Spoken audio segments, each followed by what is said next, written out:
had to turn down hundreds of people because I simply couldn't service them. If you can't run a business without you being there, you built a prison, not a business. And do not use bold in the hook, please. I don't know why people do it. It actually makes it harder to read. I do this weird hack when I post at 11 a.m. I'll schedule my post for 11:15, and then when it gets to 11 a.m. I'll hit post now. Like, LinkedIn is so far behind the other social media platforms. I always like to start with a bold statement and a contrasting second line of text that immediately intrigues the reader to click see more. Other things that work well are numbers in the hook. At the very most, post 3 times a day and leave around 5 hours minimum, but I did like 6 hours between the posts. It's a social media platform, so be social. It's not cold email. And whenever I use bold or italics, it doubles the amount of letters in there. I love just kind of sharing my story and geek out about LinkedIn. It's good fun.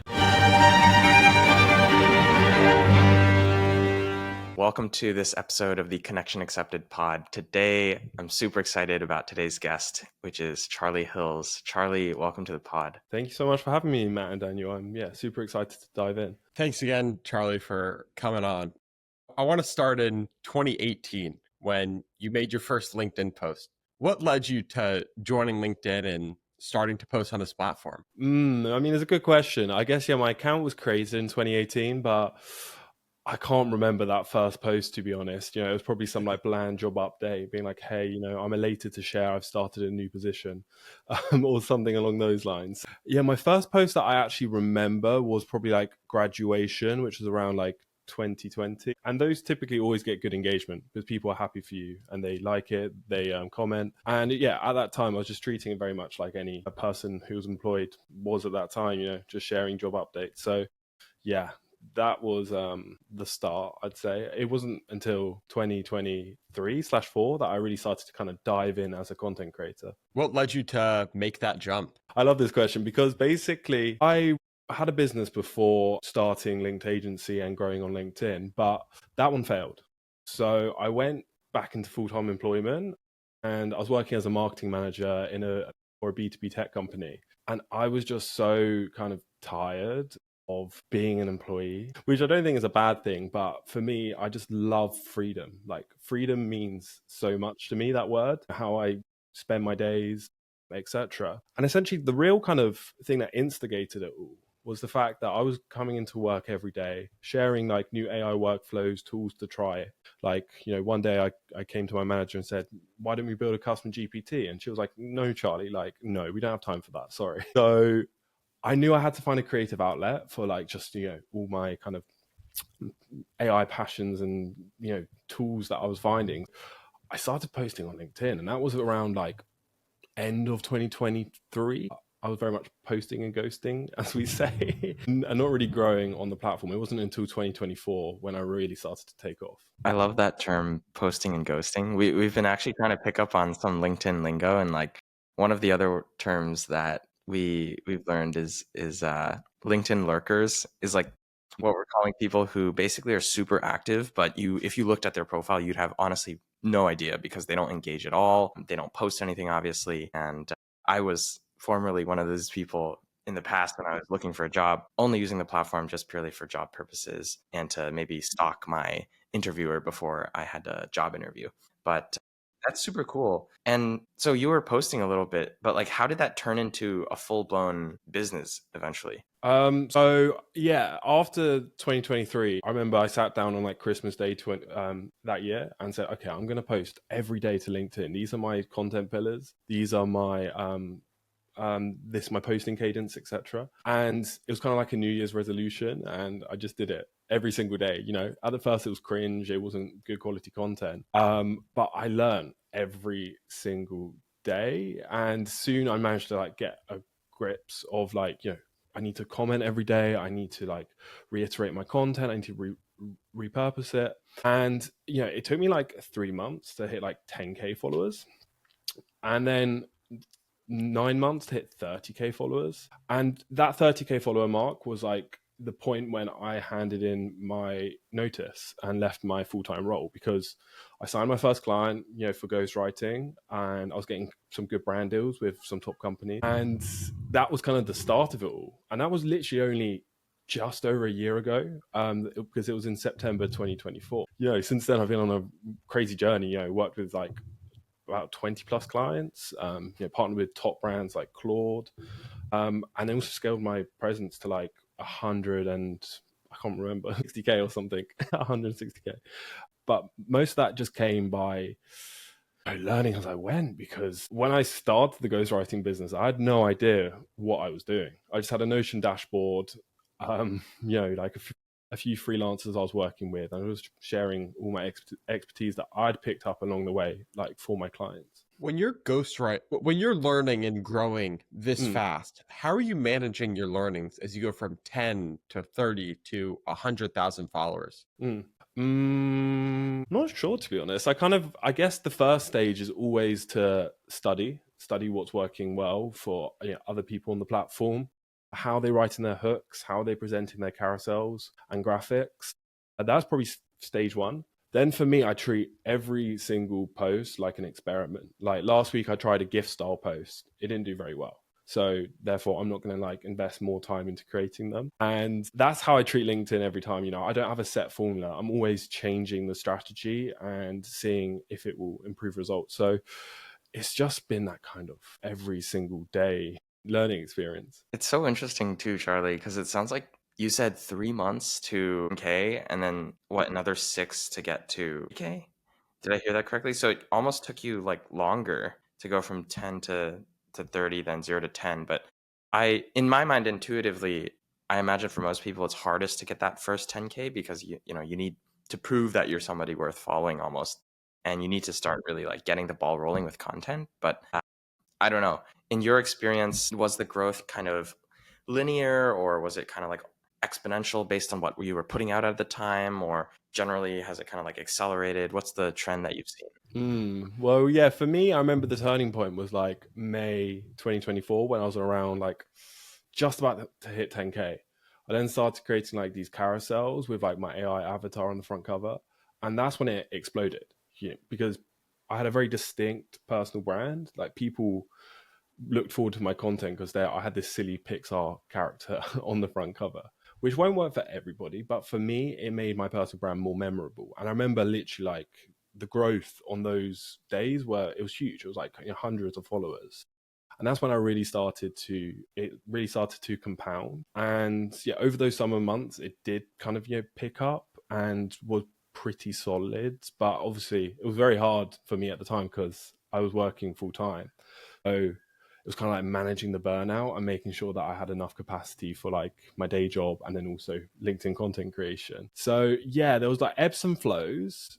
And then after that, it kind of dropped off again until December. I've ended the year with around 50,000. So now it took another 5 months or so to gain another 20,000 followers. But then from the start of this year onwards, it's been crazy. I'm not sure exactly why, but I guess because I have such a vast library of content that I know has performed well in the past. And also, plus, I'm just, this is my full-time job now. So I have a lot more time to think about it. Yeah. And man, I have so many questions for you, Charlie. I'm just I have to pick one. I guess, so you said you were doing sponsors and now you have the agency as well. What was your thought process around, rather than just being okay, I'm going to go all in on just sponsorships and try to be as big as possible on LinkedIn. I also want to, what was your thought process behind also wanting to spin up linked agency as well? Yeah, I mean, I think sponsors are good, but they're kind of finite because you can only do a certain amount without damaging your brand reputation. So I tend to only work with my core stack of partners. Anyone outside of that, unless I find the tool very, very cool, I'm not going to work with, because I see some people just burn their reputation promoting every single tool, even if they're competitors. So I knew that wasn't a long-term sustainable revenue stream for me. And I love creating content and helping people. So building up the ghostwriting content agency just made a lot of sense to me. It was a good way to secure MRR, and also just to help people who simply don't have the time. Because the people I work with, founders, CEOs, to spend 1 hour creating content, then 1 hour commenting, then 1 hour analyzing, it doesn't make sense for them. So yeah, I think that's kind of why, I just love doing it, and it's a great, stream of revenue. Charlie, how do you get most of your leads? Is it purely through inbound LinkedIn? Are you running outbound campaigns? Tell us a little bit more about that. So at the start of the year and towards the back end of last year, it was all 100% inbound lead generation. At the time, I was talking a lot about like LinkedIn content creation and how to win on LinkedIn. Whereas like now I've kind of pivoted more towards like AI content. One, because I'm kind of a bit bored of talking about how to grow on LinkedIn. Two, yeah, that's how I started. So I want to continue talking about AI. And I found that brought in so many leads. Back then, the algorithm was a little bit more favorable. So I had more profile viewers. And secondly, I was talking more to their pain points. So yeah, the leads were crazy back then. I remember I had to turn down hundreds of people because I simply couldn't service them all. Now the algorithm has changed, and I'm seeing less profile viewers. So I've started to resort to more kind of like lead magnets and filtering through my connection requests, because that's something I neglected for a long time. Someone might send me a connection request and I might miss them. So very much like kind of two-pronged, the kind of inbound lead generation, then also listening to those intent signals, because someone might like softly raise their hand and be like, hey, I want to work with you, but they don't directly reach out to me. So that's what I've been doing, because now I can service a lot more people, because I have the capacity, and I've partnered up with somebody to help me manage the agency. Back then when leads were coming in fast, I couldn't. I was just a one-man band. What made you take that leap to hire someone else and give you that confidence to do that? Because that's a pretty big risk. Yeah, I mean, I was literally on the edge of burnout. I remember around April time, I was working with like 7 clients concurrently, and I couldn't go on like vacation without something going wrong, and that's what we say in entrepreneurship, isn't it? If you can't run a business without you being there, you've built a prison, not a business. And that's essentially what it turned into. So I was literally going to close it all down. I was like, okay, I've had enough of the ghostwriting business. I'm going to focus on like community, brand partnerships, and like other kind of more passive revenue streams. But then my partner, who I'd been working with to help me with like the operations and stuff, he reached out to me and said, do you want to, partner up on this agency business? And it's lucky he did, because otherwise I would have just stopped. So the thing is that I'd been working with them for a long time, so I had a high level of trust. And I really feel like our expertise complement one another. Like I'm more of a creative individual, whereas he's more of an operational guy. So it works very well. Yeah, I'm really glad I did it. That's awesome. I'm curious now, going into more, if we were a client of the linked agency, one of our previous guests, Jason Cohen, one of his, a frustration is probably the wrong word, but, struggle with having a ghostwriter was the amount of time it took to get them up to speed on their life. How do you do that with your clients? Yeah, so I think it's very important to gather as much context as possible, especially if you're using AI to write and to support you, then, context is king. And that's where we typically, have a very comprehensive onboarding process of speaking with the clients during the onboarding phase, having like an hour interview, getting them to fill out a questionnaire. So therefore we can upload as much context as possible to an AI tool like Claude or ChatGPT. And with their projects feature, you can put so much information in there that when you do come to writing a design brief or writing a caption, it automatically captures that context. And obviously, there's things that happen throughout the week that we can't pick up on, but that's why it's so important to gather as much information as possible. Are you doing, and maybe I missed this, but are you doing weekly syncs with these clients, or are you trying to get all the information upfront during the onboarding process after you've just signed a new client? Yeah, it's typically during the onboarding process. It really depends on like the package, but people on the higher tier, we do have monthly one-to-ones with to catch up on anything. Whereas it's all done in the onboarding process typically. Yes. Okay, that's really interesting. It's something that personally I've kind of been trying to figure out, is what is the best cadence, if you are a ghostwriter, for example, to meet with your clients, because obviously you want to be tapped in to the latest things that are happening with the business, but you also, part of the value prop is that, hey, I'm going to take like X amount of hours off your time. So just being thoughtful there. But that's really interesting that you guys kind of do it like on a monthly basis with your higher tier clients, and then mostly try to front load the info. Yes, exactly. And I think, storytelling and personal insights are important, but my philosophy has always been very much like, I'm going to focus on top of the funnel content that makes me, stand out and unique, because I know people don't care about stories a lot of the time. So I try to like weave them in a bit more, rather than just like, some ghostwriters just love to talk about like, hey, this is what I did today, for example. And I don't find that too exciting. So it hasn't really been a problem, but yeah, ultimately, yeah, the more context, the better. I kind of want to get in now into your LinkedIn, how you write LinkedIn posts and some LinkedIn conspiracies you may have. So I guess let's first start with the posts. How do you come up with ideas for a post, and what is your process like from idea to actually hitting post on LinkedIn?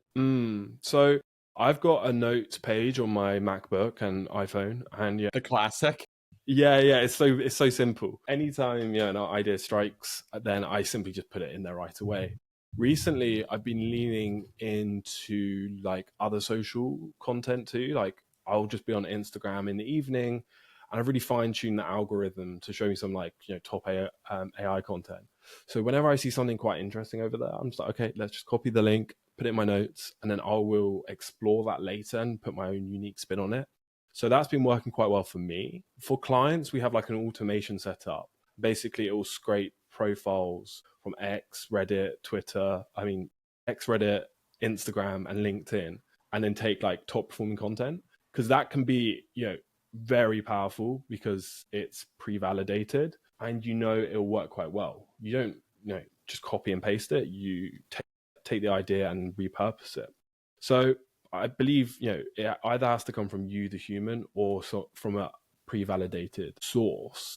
And then once I've got the idea, it will go into Notion, and I'll, strategize with ChatGPT to build out a design brief, essentially just kind of like going back and forth with it. Then it's in Notion. The design team then picks it up and makes a graphic out of it. And then I've been using this tool called Stanley, from the guys at Stan, if you know them, to write LinkedIn posts for me. I'm very familiar with Stanley. Yes, yeah, really. Okay, Stanley is the GOAT. I love that tool so much. Prior to finding Stanley, I was using ChatGPT and custom GPTs to write posts for me. But like, nothing matches Stanley, because it has the context from all of my previous LinkedIn posts. Before, I'd have to like export my posts, re-upload them to ChatGPT so it has the kind of the reference material. Now with Stanley, it's automatic, and it does way more than just kind of write posts. It's also a content strategist. So yeah, best tool for writing posts, hands down. Are you able to use Stanley for like your clients, or is this purely just your own account? So yeah, it varies. Sometimes we take as many posts from them as possible to provide reference material. But for some clients, I've been letting the team log into my Stanley account, which has been kind of skewing my own posts. Sometimes I'm like, that CTA is not my CTA. I don't know where that came from, but yeah, it's really a mix of like kind of using multiple references or Stanley. Yeah. Got it. And one other thing I wanted to ask you about, Charlie, is the mix of post types, both on your account and then also like clients. So I took a look through your Substack article from, I don't know, maybe it was a year ago, where you talk about like, you really break down LinkedIn for people who want to grow. And you talk about maybe like 70% top of funnel content, 20% middle of funnel, and then like 10% being more of that conversion CTA focused bottom of funnel. Is that still how you think about LinkedIn content for your clients? Because I'm assuming most of them, their end goal is ultimately to, well, one, build brand awareness, but for the main purpose of eventually driving people down to convert into paying customers in some way. So are you posting content for them in that kind of a mix, or does it change depending on the specific client's needs? Say you have a client that's like, oh, I only care about thought leadership and like, I don't really need to be pushing my product. Do you do that, or is there like a prescribed approach? Yeah, so it is typically always the 70, 20, 10% split between top of the funnel to bottom of the funnel. For me personally, I focus on like kind of 100% top of the funnel, because I just want followers. I just want growth, really, because the wider the net, the wider the more followers, the wider the net to cast. Whereas like for clients, that is typically what I always prescribe. Some people just want leads now. and some people literally just want to build out their personal brand. So yeah, it really varies. And I see that's a common mistake that people make when they start on LinkedIn. They treat it like a megaphone. They post about their webinar, their products, which no one cares about, like, until you've built up that kind of initial trust. So yeah, it's typically that split, but it's flexible. And one of the best ways we're seeing to actually generate a ton of leads for clients are lead magnets on LinkedIn. I'm sure you've seen them around.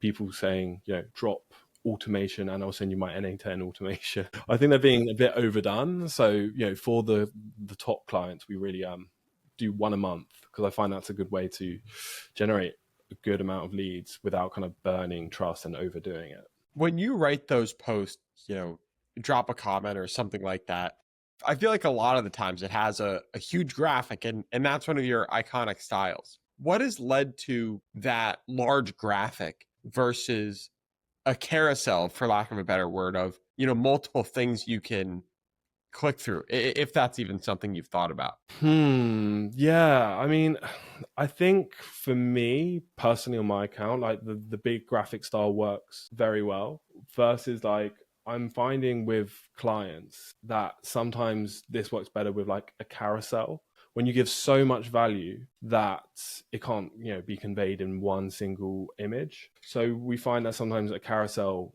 really works well. And if you want like the additional kind of workflows and duplicatable templates, then you need to comment. Whereas for me, it's always kind of like a book style graphic, just to convey that there's a lot of value here. If you comment, then you'll get access to it. And I'm really playing on like my kind of own personal authority within LinkedIn and like AI. So every time I create a lead magnet, it's always kind of centered around what I do rather than some random stuff.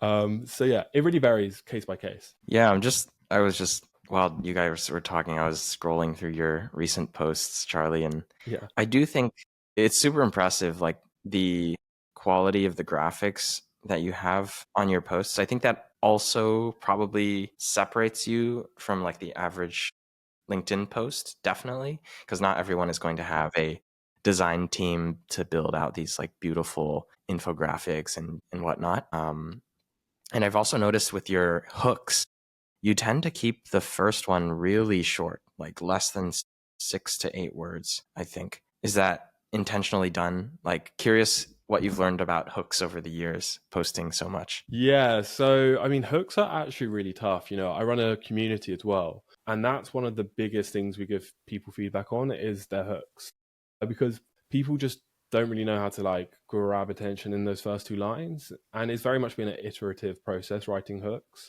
For me personally, I always like to start with a bold statement, then a contrasting second line of text, because that immediately intrigues the reader to click see more. Other things that work well are like numbers in the hook. For example, instead of writing 7, you could just use the number 7, and also stats and any kind of quantifiable metrics you can include, and they tend to perform very well because it immediately kind of stands out versus just text. So I find that works very well. Also adding like a colon at the end of your second line of text, because then if you press see more, then it's immediately going to be value after that. And yeah, that's kind of like the formula I use. Also brackets. I love brackets. They work very well too, because again, it kind of breaks up that typical reading pattern. So yeah, hooks really vary. I've never been the best copywriter.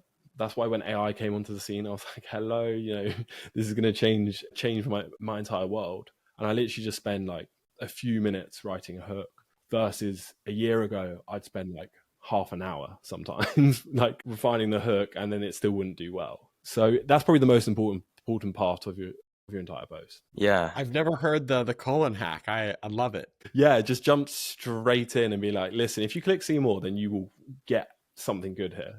That's what I think it conveys. About the bracket one too, I think that's the first time I've heard that using brackets can help the hook. Can you just say more about that? Sure. Yeah, I was actually looking at one of my posts from like 9 months ago, and I don't know, it's been weird. People have been liking my old posts for some reason. I'm not sure what's going on with the algorithm, but essentially I used this hook for a post that got like 200k impressions. It was like how to write, in brackets, a good newsletter using AI or something, was the second line of text. And I think if I just wrote like how to write an AI newsletter, it would have flopped. Like it wouldn't have been a good post.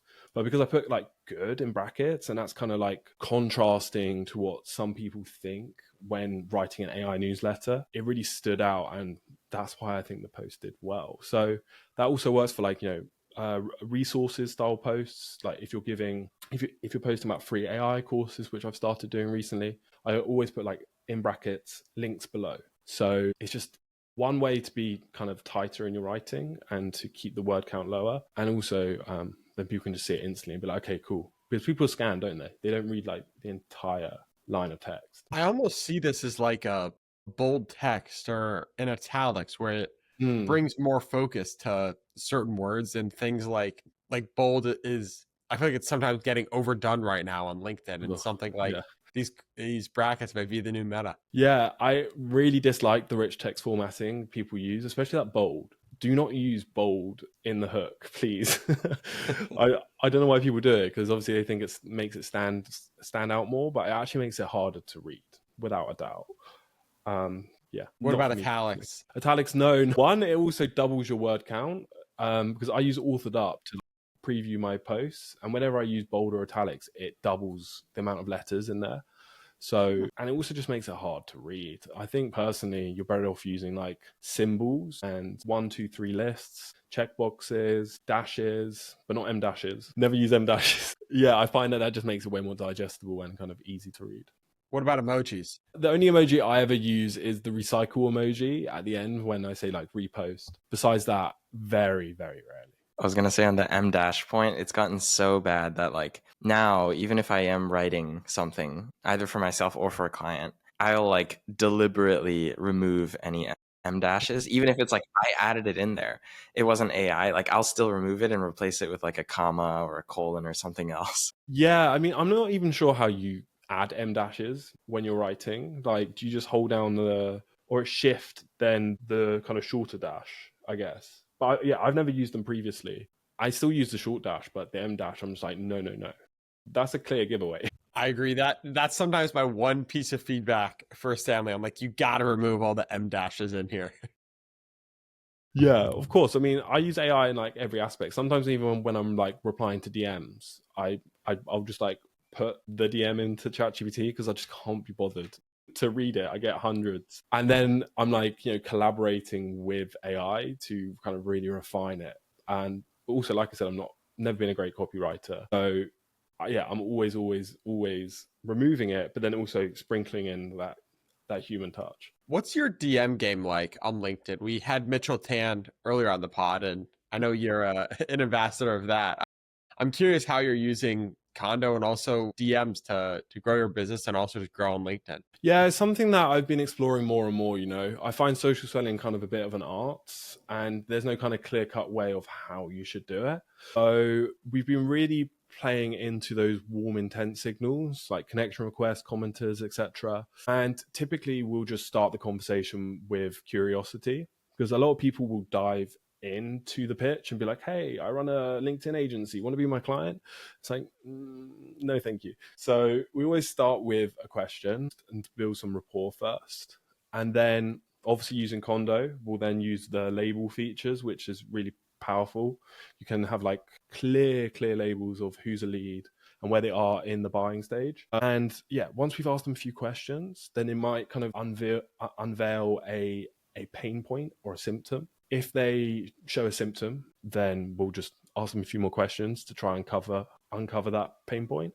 Or if it's a clear-cut pain point, it's our opportunity to pitch. So that's kind of the approach that we've been following, without kind of coming across as too salesy. Yeah, and for the audience listening, Condo is like superhuman for your LinkedIn DMs. If you don't know what superhuman is, it's just like a improved version of your email inbox. And so essentially Condo, Mitchell Tan's the founder, as Daniel mentioned, it just improves the whole experience of the DMs, which I think the native LinkedIn DM functionality is really not that good, if I'm being honest. And on the point that you're mentioning, Charlie, about your DM strategy, I think that's honestly the way to go right now. Personally, for me, I've also tried some social selling in my DMs, and the ones where I've been able to actually get people to book calls have always started with like a question of, yeah, like, hey, thanks for connecting, or thanks for, I saw you commented or liked my post earlier. By the way, like, you're killing it on LinkedIn if they are actively posting,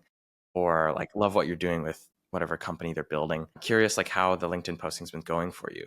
And then usually they'll say something around like, oh yeah, it's going well, or, it's okay. Like trying to basically either reveal the pain point, or if they don't have an issue, then maybe it's just something that I'll let it sit and I won't push the pitch. But if they do say something around, it's taking up a lot of time, for example, then that's like my cue for the soft pitch of, hey, by the way, like, I help people just like you to write on LinkedIn without having to spend hours online. If you're interested, like, feel free to book a call. Yeah, it's all about having conversations. It's a social media platform, so yeah, be social. It's not cold email, so don't treat it like that, for sure.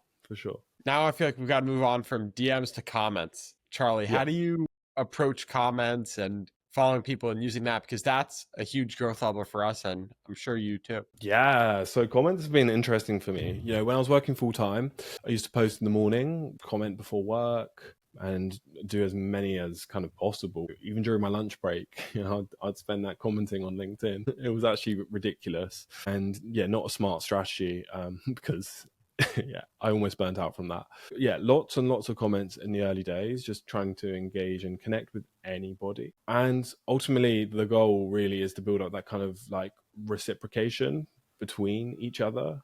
I'm quite cynical. I don't know if that's the right word, but I will literally remove someone from my engagement list if they don't reciprocate engagement on my posts. Because, there's some posts I do generally find inspiring and want to comment on, or funny, but a lot of the time I'm building up these relationships with other creators who will then support each other's work. So in the early days, around like a year ago, I had a list of 100 people, which sounds crazy because that's a lot of comments and takes hours per day. Now I have a list of kind of like my core, let's say 20 odd people who they're good friends, and I want to support them. Outside of that, I try to introduce myself to as many new people as possible, just by commenting on their post and showing some appreciation. And it's crazy because now I'm this size when people see my comment and then they're like, oh my God, Charlie Hills just commented on your post, which is crazy to me because I'm just me, like I'm no one special. Yeah. And I think that's one of the biggest kind of hacks, is that I always support smaller creators of any size, of any location. And I think that's really helped kind of like spin the growth engine, is that then people from everywhere will support me because I spread that support, elsewhere. It's not kind of just fixated on a small group of people. So what do you think makes a good comment as you've done so many during your lunch breaks and now? What makes a good comment? So I think the best kind of approach for me personally is I love a bit of humor. I love a bit of like silliness. That's just kind of my personal brand, kind of with sprinkles of that in. So I like to keep it fun and playful. I think if you're a bit more like professional and serious, then ultimately you want to, as much as I hate to say it, just add value, rather than kind of regurgitating the post. Because one, that's like a very AI kind of approach. If you just simply say, love this take, AI has really changed the game, then it's just so bland. It's so vanilla and you won't build any relationships that way.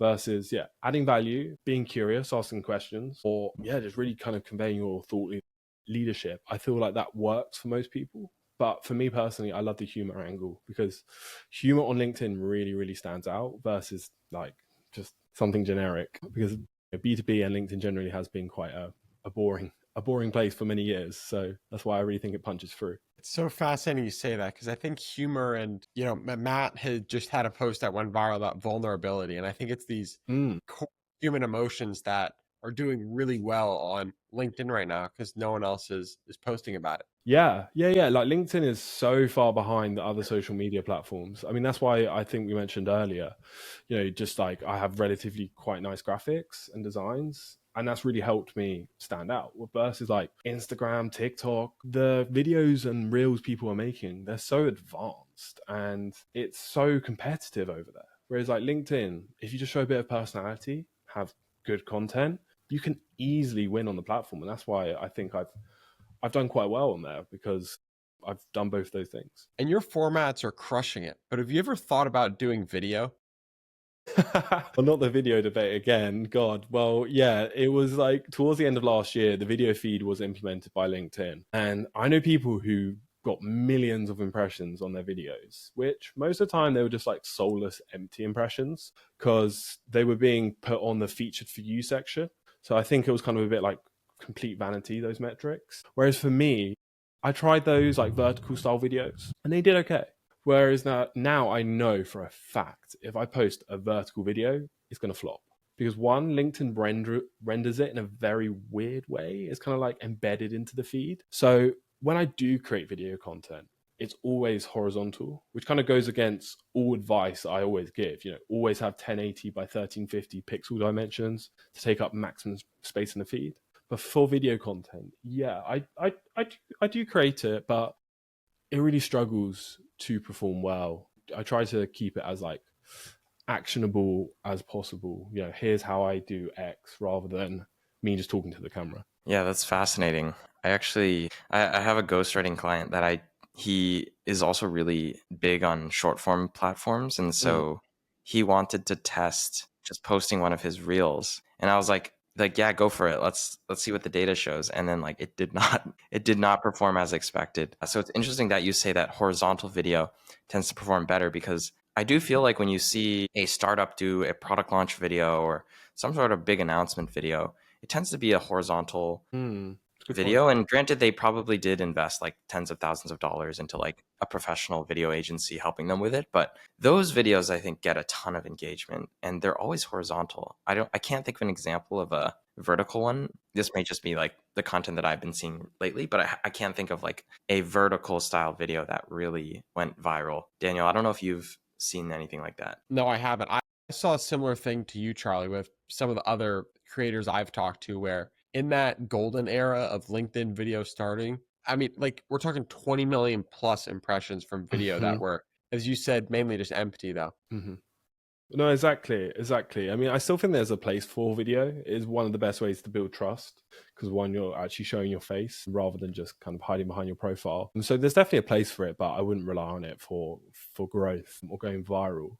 One of a really good creator to follow in that space is Lewis Butterfield. He's like teaches people how to create ungeneric business videos. That's his whole angle, and his stuff's really good, and he still hasn't kind of given up on that trend. And yeah, really recommend following him if you want to kind of learn how to make fun vertical videos. Oh, Daniel, we got to try to get this guy on the pod. Yes, no, he's a great He would character. be the perfect guy. No, he's funny. Who are some other creators, Charlie, that you love following on LinkedIn?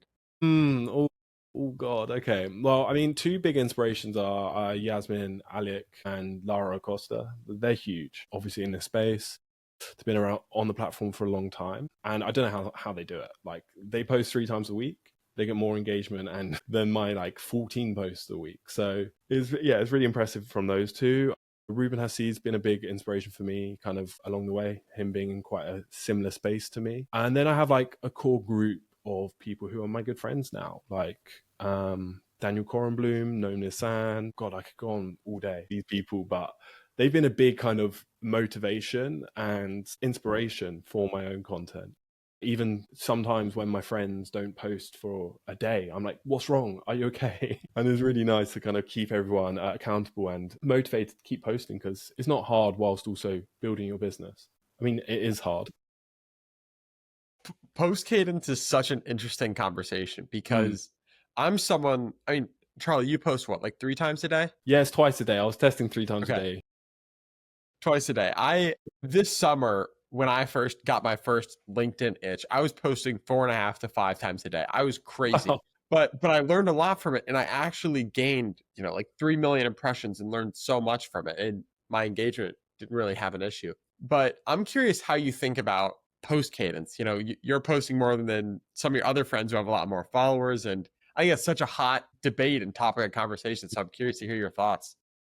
Yeah, I mean, I always advise starting with 3 posts a week. That's kind of like the minimum to really start building visibility on the platform. I think optimal kind of posting cadence is maybe 5 to 7 times a week.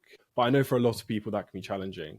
And I was doing 7 times a week for since like a month or two ago. Then the algorithm changed, as it always does, and I found it a lot harder to generate the same level of follower growth and impressions from just one post. So, I've quite experienced at this point, been doing it for like a year and kind of 10 months nearly. Okay, I'm going to try posting twice a day. And I just basically have taken a lot.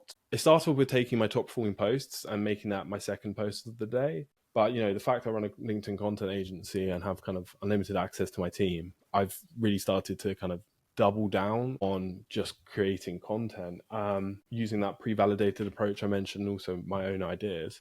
And for me, it's easy because I love creating content. It really kind of gets me motivated. Whereas I think for most people, it's not something that they realistically want to do all day. So I would, focus on 3 to kind of 7 a week max. When you say the algorithm changed, what do you mean by that? Like, is there any proof for that? I mean, I have so many conspiracies and there's no proof for them. So I'm just curious, like, how you learn that or figure that out, that, now you should be posting 2 times a day. Yeah, I mean, so someone who does quite an interesting report on this is Richard van der Blom. I don't know if you've seen it before, but every year he does an algorithm report, and he's got actual kind of like backed up data in there in partnership with Authored Up. And they found some interesting insights about reach. But ultimately, from my own experience, when I first started posting on the platform, it was really, really good in 2024. I'd post some, basic carousel and it'd get like, 50,000 to 100,000 impressions. Whereas like now, that same basic carousel won't do as well. Sometimes it might struggle to get more than 20,000, which to me used to be so low. 20,000 was a bad post for me. Whereas like now I'm like, oh yes, it passed 20,000 impressions, which is absolutely wild. And that all started in June. It was really, really weird. I was crushing it up until May from one post a day. And then suddenly June came and it literally went down. And I blame that on like the summer period. People are away, people are, I've got other things to do other than be on LinkedIn. But then actually in September, at the time that we're recording this, it's kind of got even worse. It leaves me to think like, where are we heading? Like what's next for the algorithm? So yeah, that's just for my own kind of personal follower goals, is that I really want to hit 200,000 by the end of the year. So thus the increased post. I love it. I'm all for an increased post cadence. Yeah, I mean, I think as long as you can manage your content without burning out. I mean, Buffer also did a recent study and they found that people who post, I think 10 plus times a week saw twice the amount of engagement, twice the amount of follower growth. And it makes sense because you're going to be more experienced and know what works if you post more. But ultimately, they did caveat saying, as long as it's good quality content, don't post twice a day if it's going to be a half-assed attempt. 100%. And I think also like we've noticed that the high quality posts are living longer on the feed. And I don't know if you've seen this as well, Charlie, but I'll see a post from 3-4 weeks ago pop up on my feed. Yeah, so that was something that they implemented, I believe, during the summer months, and could be the reason why we're seeing like less impressions on like posts now. Is that I heard it was due to the fact they were trying to like filter out some of that AI content. Because people would post kind of like, I mean, it's bad because a lot of people in the same kind of niche as me, it's such bad content. And yeah, they started showing posts from three weeks ago, which is weird. I'm not sure why, but I think, yeah, it's definitely a thing. And I think that's ultimately the reason why the algorithm has changed yet again. Yeah. I also had a random question for you, Charlie. Have you seen the LinkedIn Top Voice badge that some people have? Do you, I guess, thoughts on that? Do you think like it's something, I think it's like an invite only badge as well, right? Like you can't just pay for it or apply for it. You have to kind of like, someone has to reach out to you from LinkedIn. Yeah, so it is invite only, that's correct. Because they got rid of like the gold Top Voice badges that used to be a thing. You could just contribute to articles and then get like a gold version, which was quite cool. But it ended that towards the end of last year. Whereas like this Top Voice program, it doesn't really make sense. Some people are super credible and I'm like, of course, you deserve to have a top voice.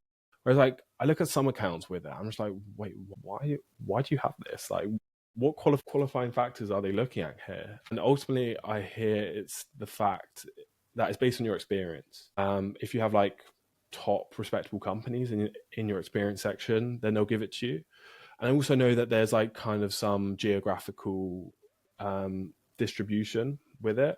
Most of the top voices are in the US, but they do try to like give people from Asia, Africa, Europe a spread of the voices as well. So yeah, we need more transparency there, because it doesn't really make total sense. Agreed. The other thing, yeah, go for it, Daniel. I was gonna say, Charlie, I'm curious. We've talked a lot about the algorithm, and if you had any other LinkedIn conspiracies or rules that you really abide by that might not be super intuitive, like your post cadence now or something else like that. I mean, one that's really weird is scheduling. So there was a lot of hearsay going around, people saying, don't schedule your posts, it hurts your reach. Like top voices were saying this. I was like, really? Like, surely not.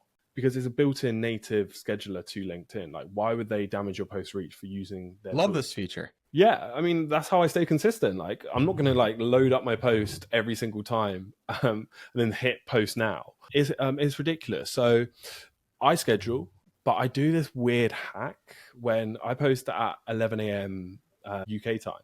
But then I'll schedule my post for 11:15, and then when it gets to 11 a.m., I'll hit post now, which I don't know why I do it. It's just kind of like this weird, psychological thing, because obviously I'm around engaging with people at the time, so it shouldn't make a difference. But I'm like, just in case it does, I'm going to follow this odd hack, which, I've started posting twice a day, and some of my second posts are scheduled on the dot at 4 p.m. and they do very, very well. So I don't know why I keep doing it, to be honest. I love how we all have our LinkedIn conspiracies. I have not tried that yet, but I may have to in the future just to see. Yeah, give it a go. Yeah, definitely A/B test it, because it's a big kind of topic. Besides that, I'm not sure what else. There is a lot of weird kind of conspiracies on LinkedIn, but yeah, that's probably the top one for me. Well, I'm curious too. So you have a page for your linked agency and your own page, and your page is partially, there is no linked agency without your page right now. Mm-hmm. But how do you think about posting a lot on that linked agency page? I mean, we've seen that, we believe if you're posting on a company page, it's like no one's going to see it. But what do you think about that? Yeah, I mean, I've got this post in kind of like drafts, which is titled "Company Pages Aren't Dead," because that's kind of been the thought behind it. Is like personal brands don't bother with company pages. And it obviously works if you're a big company.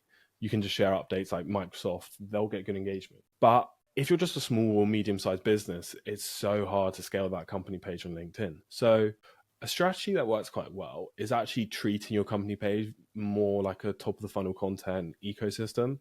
And then ultimately you just want to share, like, it could be memes, it could be anything that aligns with what you and your company do. For me personally, I've got 2 company pages. I've got a few more in the pipeline, and I'm basically repurposing all of my content and then posting it on my company page, because then people see it and they actually follow the page. And I've actually seen quite a few company pages grow fast. One, because they have like a catchy name that makes people want to follow them. But 2, they're just creating content from other people and then sharing it. And then they're automatically getting followers. So I think that's kind of like a smart hack you could follow if you want to grow your company page, as long as the content aligns with what you do, and everybody doesn't mind you kind of posting that stuff on there, because it's an unorthodox approach to scaling a company page. So you're basically saying for the company page, if you do want to post, try to maximize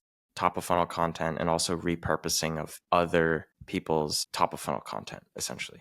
Yeah, exactly. But you should always credit them, ideally, at the top of the post, because it happens to me all the time. I'm probably tagged in a company page post once a day just because they've posted a piece of my content. So yeah, I think that ultimately works quite well and will bring additional visibility to your company page. And the good thing about doing that is that you can always repost your content from the company page, and that automatically gets more eyeballs on your personal brand content. So it's kind of like an ecosystem that feeds one another. Agreed. If you were the CEO of LinkedIn right now, we've talked about, we've hit a lot of features. But what are some things you'd want to see? Would you want to, update the newsletter or the video? I don't know, whatever it is. But what would you want to do if you're the CEO of LinkedIn today? Yeah, I mean, I'd be really looking at what other tools are doing well. For example, we mentioned Condo before. First, fix that inbox, because it is very bad.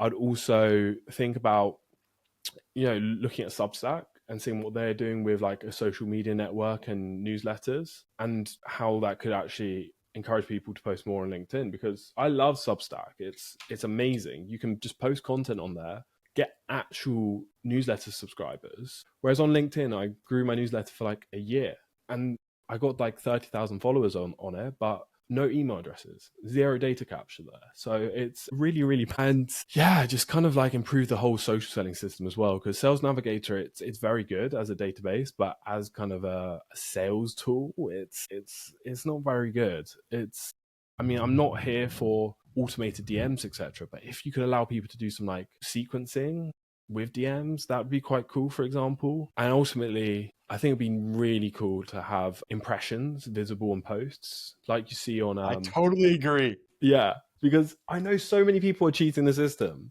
and they've got high engagement, but then their impressions are going to be like so low down. I think that would it'd be better for everybody, you know, brands, creators, just even general users, just knowing if this post is artificially inflated or whether it's got genuine. And I'm curious too. I mean, you are obviously a super talented content creator. Why do you spend so much time on LinkedIn as opposed to any other platform? Ooh, I mean, for me personally, I've tried on all the other platforms, to be honest, and it never stuck. I'm not sure why. I think I was doing the posting and ghosting thing that we mentioned at the start, but also with LinkedIn, it felt different. LinkedIn, you have that kind of clear network and connections. Like I've got my first degrees, I can actually see real humans, versus with like X, Instagram, and TikTok. It all just felt like kind of a dice roll with those ones. Whereas I know on LinkedIn, it's like, I need to warm up my network, I need to build relationships, because it felt more human to human. Whereas with the other platforms, yeah, one, I think they're a bit more advanced with, you know, typically Reels being kind of the main content focus on TikTok and Instagram. And I'm not amazing at those. You know, I actually promised myself to make 3 Reels this week and to really try to grow on Instagram. But it's just, I find it so much harder than just putting together a carousel or a cheat sheet, something a bit more static. So yeah, I really tried, and thank you for calling me a great content creator, because sometimes on those platforms I definitely don't feel like one. I mean, you definitely have the qualities of someone who would succeed on social media, of like, you know, being able, the bias for action, I think, is probably the biggest one Daniel and I always talk about, is like a lot of people just don't even want to post to begin with. And then if they do decide they're going to post, then they overthink what they're going to post, not really seeing it as almost like what you were saying earlier about like each post is a piece of data. So whether it flops or it performs, it's still teaching you something so valuable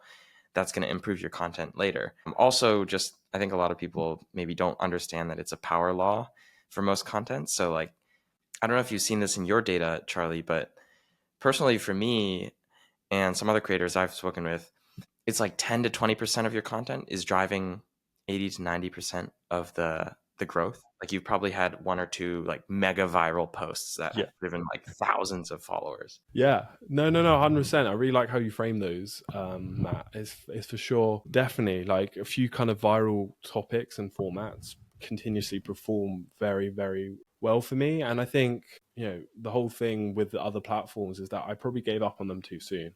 You look at people like Mr. Beast, etc., content creators who absolutely crush it on other socials. You know, they've been doing it for like 8+ years at this point. So there's the same with LinkedIn. You know, those first 3 months probably will be quite dry and quite hard to get any attention. But, you know, give it 6 months, a year, then it just suddenly all compounds. So yeah, I definitely agree. Yeah. And one other thing I just want to add on about the previous question of things to add to LinkedIn. Yes. A/B testing of hooks This would be awesome. would be massive. Wow. Maybe not just hooks, but even like A/B testing, like image versus like a video attached with the text. And then also better analytics around where like if you get 1 million impressions, who are those impressions coming from? Audience segmentation data around your impressions would be huge for brands and for creators. Yeah, they recently updated the analytics, which was quite nice. You can see like send, saves, links, clicked and post. But 100%, I think, yeah, I don't know what LinkedIn are doing. I guess obviously the fact it's Microsoft, I guess they're just quite slow to implement and do these things, considering it's like a 24-year-old platform. Maybe it's older than that, but yeah, that would be dreamy. Totally. I just thought of a random stat too. I thought I'd throw at you too, Charlie. And that was that I was writing a post on this last night. But LinkedIn has 20 times more Google search interest than Substack. And I think it was like 5 times more than Pinterest. So they're actually crushing Substack and even Pinterest, which is kind of crazy for me to see. Interesting. I mean, I know LinkedIn does appear in search results. I think that's probably one of the only benefits of using the newsletter article feature is that it does actually appear in SERPs. But yeah, besides that, that's why it's very important to think about like alt text and like, social media SEO, because I'm not sure which AI is being fed a lot of LinkedIn content. I think it's like Perplexity. That's the one. Then yeah, no. I mean, that's a really interesting stat though. I didn't know that. Daniel, should we move to the good idea, bad I think idea? this is a good time to do that. So Charlie, we've got a new segment we're trying out on the podcast now where I'm going to I have 7 ideas ready for you. And you're going to tell me if they're a good idea or a bad idea. You can either say good idea, move on, bad idea, move on, or quick add fire. your commentary. Okay. So the first one is putting your middle school on your LinkedIn. Is that a good idea or a bad idea? Ultimately, I think it's probably a bad idea unless you're super proud of your middle school. But for me personally, it was just some random town or village where I grew up. So yeah, I think just stick to your college or university, as we say. I got this idea from Alex Hermosi, who put his high school, not middle school though, on LinkedIn. And then I saw one of my other close friends went to the same high school, which is kind of crazy. Number 2 is posting 8 times a day. Is that a good idea or a bad idea? That's definitely a bad idea. You should, at the very most, post 3 times a day and leave like around 5 hours minimum, but ideally like 6 hours between your posts. So yeah, bad idea. Now I've got some ideas for you and the linked agency.